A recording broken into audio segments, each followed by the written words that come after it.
kita akan melanjutkan materi yang kedua, yakni spasi dalam konsep kata majemuk dan bentuk majemuk yang sudah padu. Nah, ini yang tricky, yang sangat sulit ya, yang paling sulit itu di sini. Jadi kata majemuk atau compounds ya, adalah gabungan kata yang membentuk satu makna baru. Jadi, maknanya tidak persis sama dengan pembentuknya. Kalau burung kenari misalnya, ya kenari yang bernama burung, atau satu burung ya berarti ya ada burung jumlahnya satu, kan jelas ya dari frasa. Tapi kalau kata majemuk itu tidak jelas, bukan tidak jelas, maksudnya tricky ya, ada berbeda aja. Tangan oke, kita lanjut ya. Umumnya kata majemuk dituliskan seperti frasa, yakni dipisah. Tapi ada banyak juga yang digabung. Ya, pengecualiannya ini banyak sekali. Jadi, tapi tidak semuanya ya. Tapi dasarnya adalah frasa atau kata majemuk itu dipisah spasi. Cuma ada frasa kata majemuk yang dituliskan digabung. Nah, kata majemuk yang dipisah spasi ada banyak ya. Angkat kaki, angkat senjata, buah tangan, buah hati, gantung sepatu, kereta api, lempar handuk, bendera putih. Ini kalau penggunaannya pas ya, jadi akan jadi kata majemuk. Tapi kalau penggunaannya tidak pas ya juga tidak jadi kata majemuk. Bisa jadi tidak jadi kata majemuk ya. Jadi kalau penggunaannya pas, misalnya kambing hitam ya, kambing hitam ketika digunakan dalam konteks bukan hewan ya, maka dia akan jadi kata majemuk. Lempar handuk ini biasanya sikap pasrah gitu ya, lempar handuk. Kalau bendera putih berarti menyerah gitu ya. Gantung sepatu berarti pensiun dari sepak bola. Nah, kereta api kan tidak kereta yang berbentuk api atau kereta yang isinya api. Ya, ya ini kalau menurut kedalaman namanya kompositum ya. Ada buah hati, ada buah tangan, bukan buah ya, nggak ada buahnya malahan ya. Tapi bisa jadi bukan berupa buah, ya, bisa berupa yang lain ya. Kerajinan tangan lah, apalah, angkat kaki, angkat senjata ini juga kata majemuk. Dan hampir ide dasarnya adalah kata majemuk ya, adalah bentuknya frasa, yakni dipisah spasi, tetapi dia punya makna baru. Jati diri itu juga termasuk kata majemuk. Terima kasih bukan kata majemuk, terima kasih frasa itu ya. Jadi frasa, terima kasih itu frasa. Jadi aneh kalau ada yang terima kasih digabung, itu aneh karena terima kasih bukanlah kata majemuk. Terima kasih itu ungkapan terima, menerima ya. Kasih berarti apa namanya? Cinta atau sayang ya. Jadi kalau kita mengucapkan terima kasih, kita menerima apa yang diberikan orang lain kepada kita. Jadi itu bukan kata majemuk ya. Mohon maaf, itu frasa ya. Oke, yang kemarin hal seperti ini nggak perlu ditanyakan ya, karena frasa itu sudah selesai pembahasan tentang frasa. Yang agak tricky itu kata majemuk. Kalau frasa kan selalu bisa spasi, hampir selalu bisa spasi, kecuali bentuknya kritik atau proleksem ya. Ya baik-baik, atau kecuali kritik atau proleksem. Tapi proleksem itu bukan ya. Kalau kritik itu juga hanya analitik ya. Nanti kita bahas yang susah-susah itu di apa namanya, sinkronis saja ya. Nah, bentuk-bentuk berikut ini ditulis serangkai. Ada banyak sekali. Ini yang kacamata, ini serangkai ya. Kacamata, matahari, sapu tangan, adapun, pula, barang siapa. Gabung jadi satu. Kebetulan beberapa bentuk ini tidak ada di daftar yang ditulis oleh saudara Ivan Lanen ya. Tapi semuanya memang digabung. Ini Ivan Lanen sudah menuliskan sebanyak 52 kata majemuk yang ditulis serangkai. Tapi sebenarnya lebih dari itu ya, lebih dari itu.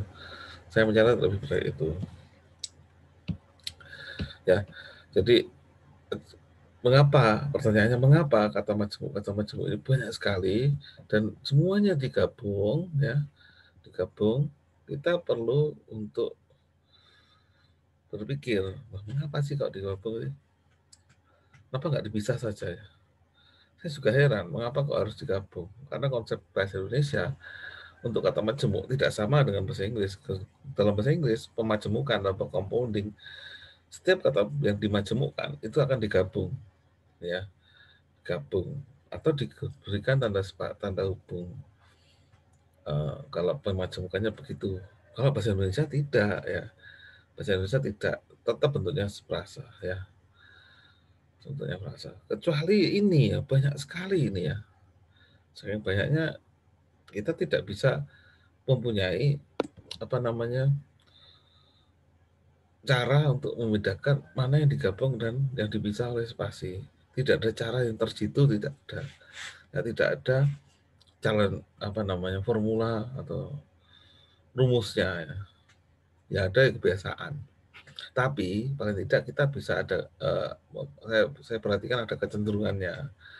Ya ini misalnya yang pertama, yang digabung karena berupa unsur Arab yang diserap sepenuhnya. Ambil contoh astagfirullah itu ya. Ini tentu bukan berasal dari satu kata dalam bahasa Arab. Bismillah ini juga sama ya. Bis dan milah itu dua hal yang berbeda.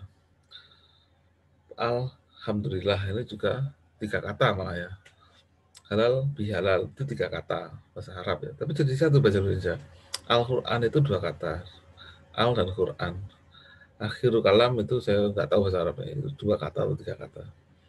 Jadi yang pertama kecenderungannya itu unsur-unsur Arab biasanya kan dianggap satu kata. Karena itu tidak bisa kita pisah. Gitu. Kemudian yang kedua, digabung karena berupa unsur proleksem bahasa Sanskerta. Ya. Kalau unsur-unsur proleksemnya itu seringkali digabung. Misalkan unsur swa itu ya, swa itu sendiri ya, daya itu Sanskerta juga, swadaya, swalayan itu Sanskerta, dharma itu Sanskerta, dharma wisata, dharma mahasiswa. Anehnya, dharma wanita itu dipisah dan dasar dharma itu juga dipisah. Dharma wanita yang organisasi perempuan itu dharma spasi wanita dan ada hanya di sini dharma. Padahal tidak ada perbedaan secara etimologis ya antara dharma di sini dan dharma siswa. Ya, tidak ada perbedaan etimologis, artinya secara turun temurun bahasa itu sama, bentuknya sama saja. Ada wira swasta ya. Wira itu apa, swasta apa. Swasta sudah sendiri ya. Nah, wira itu saya kurang tahu apa artinya dasarnya. Sukacita itu bahasa Sanskerta juga ya, cita ya. Cita itu harapan. Ya. Sukarela, suka nggak rela. Ya, saya kurang tahu kalau ini. Kemungkinan bahasa Sanskerta. Makanya saya taruh di sini. Kemungkinan bahasa Sanskerta. Perilaku ya, peribahasa. Peri itu Sanskerta di awal Sanskerta. Peri kemanusiaan juga Sanskerta, perinya. Nah, kemudian yang ketiga, ada kecenderungan digabung karena dua unsurnya punya makna yang sama. Misalnya acap dan kali. Acap itu kan berkali, sering ya. Kali itu kan sering juga artinya. Jadi misalnya satu kali, dua kali. Kali di situ maknanya adalah sering. Acap itu sinonim dengan sering. Jadi karena sering kali digabung juga, maka udahlah ini dianggap satu kata saja. Dimasukkan acap kali, sering kali. Nah, beda dengan sekalipun ya. Sekalipun itu konjungsi penolakan ya. Penolakan. Sekalipun aku takkan pernah kembali padamu. Nah, itu lagu. Kemudian ada kalanya ini yang unik ya. Ada kalanya itu kenapa kok digabung? Kalau saya sih bisa-bisa saja ya. Karena tapi Ivan Landen menuliskan ada kalanya digabung. Kalau saya, menurut saya ini tidak sah ya. Kecuali KBBI mencatatkan itu digabung. Tapi gabung juga tidak ada alasannya masalahnya. Ada itu kan eksistensi ya. Kala itu kan waktu ya. Ya, jadi seharusnya itu dipasi menurut saya ya. Kemudian yang keempat, digabung karena sebagai akibat pengakalan. Apa itu pengakalan? Dalam pandangan Zip apa ya, seorang ahli bahasa pada tahun 1440-an, dia mengatakan bahwa 2 kata yang beriringan sering kali beriringan muncul, lama-lama akan dikekalkan menjadi satu kata, menjadi satu. Jadi ada pengekalan. Pengekalan itu awal mula muncul karena sering muncul bersamaan, ya, pengekalan. Akhirnya dikekalkan itu ya dianggap satu, satu kesatuan. Ya, contohnya daripada ya. Dari itu kan preposisi, pada juga preposisi. Dikekalkan karena sering muncul bareng dan maknanya lama-lama menjadi satu makna, karena dikekalkan itu lama-lama menjadi satu makna. Pada dan hal itu kan dua hal yang berbeda juga, ya. Itu juga akibat pengekalan, ya, karena dulunya sering sampai sekarang munculnya barengan terus. Mata dan hari sama, ya. Matahari itu memang etimologinya mata dari hari, ya. Yang dimaksud hari itu ketika ada surya, sang surya itu muncul, oh berarti ada hari.